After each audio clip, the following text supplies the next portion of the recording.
viewers what a typical day as Vice President Harris looks like and how you shape policy and why it's so important to have a woman in the White House. Well, let's start with, I start my day by working out. I work out every morning. And I try to have breakfast with my husband every morning before I leave the house. Wow. Another easy question for Kamala. Who would run the country should anything happen to President Biden if he wins re-election? Let's roll second easy one. President Biden's age is on voters' minds, especially during this election. What do you have to say to Americans that are concerned by his ability to run the country and your readiness to step in any given moment to help? Well, of course I'm ready, but that's not the point. He is going to be fine. Well, let me just say this. He is fine, not just he's going to be fine. He is one of the most energetic and bold leaders that you can meet. Joe Concha, the Fox News contributor and columnist for The Messenger, joins me now. Energetic and bold. Congratulations, Kamala. You're the only human in the world who thinks that. Karine Jean-Pierre, to be fair, also believes that as well. I want everybody at home, Todd, to Google President's schedule next time we go to break, okay? President's schedule. What will come up is Joe Biden's schedule for today. That vigor shows nothing on it outside of lunch with the vice president. That's it. We all know that he spent 40% of his presidency on vacation. There is no vigor. Now, as for that interview, by the way. Amazing. It wasn't softball, all right? It was T-ball if you put a beach ball on the tee. And there were no questions that were truly ones that are specific. They were open-ended that allowed the vice president to skate and spin.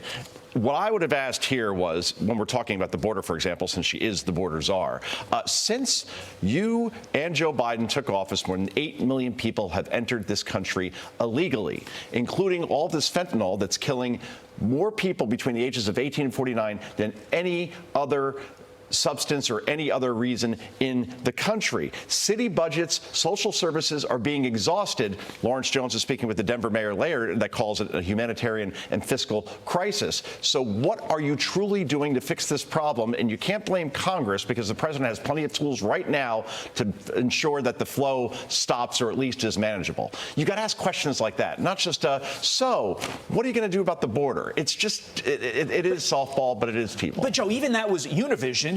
Because you think Univision is a reputable news organization. I say that somewhat tongue-in-cheek. It looked like when they give the microphone to a child in the audience and allow them to ask questions. Because that question was a compound question. Your typical day, shaping policy, woman in the White House, and her answer is work out and breakfast. But my concern is this goes beyond Univision. Do you expect more of this pablum, this empty interview, for the next 9 months to try to boost up Joe Biden and Kamala Harris, especially with the Latino voter that they are hemorrhaging right now? Precisely. And we could go back to the border again, right?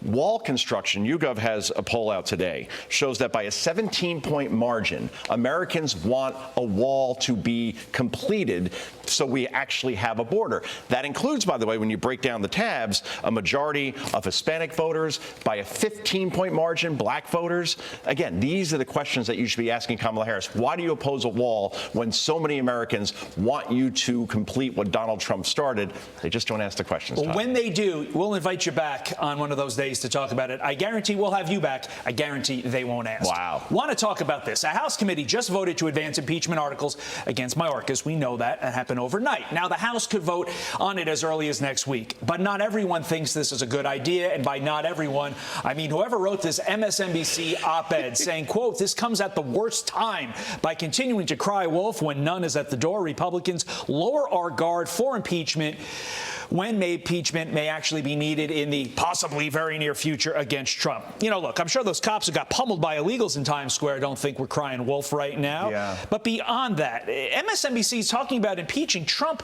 and we're not even out of the primaries yet. That's a great point. And Mayorkas, you could impeach him. That's fine, but he's a useless idiot or a useful idiot to the administration.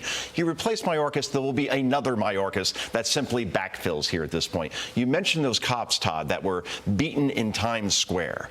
I mean, this was done by 4 people here illegally, and now they're on the street right now, and you see the video on your screen. without bail. They're released in Alvin Bragg's New York and Tish James's New York at this point. Look, here's the bottom line, that until you resume wall construction and until you resume the Remain in Mexico policy and until you stop catch and release, this is going to continue to happen. So you replace Mayorkas, that's fine, but those policies need to be reversed at this point. But the fact that they're talking about impeaching Trump before a second term even happens is mind-numbing. It's a thing now. Joe, thank you. Bye. Fox and Friends now. I'm Steve Doocy. I'm Brian Kilmeade. And I'm Ainsley Earhart. And click here to subscribe to the Fox News YouTube page to catch our hottest interviews and most compelling analysis.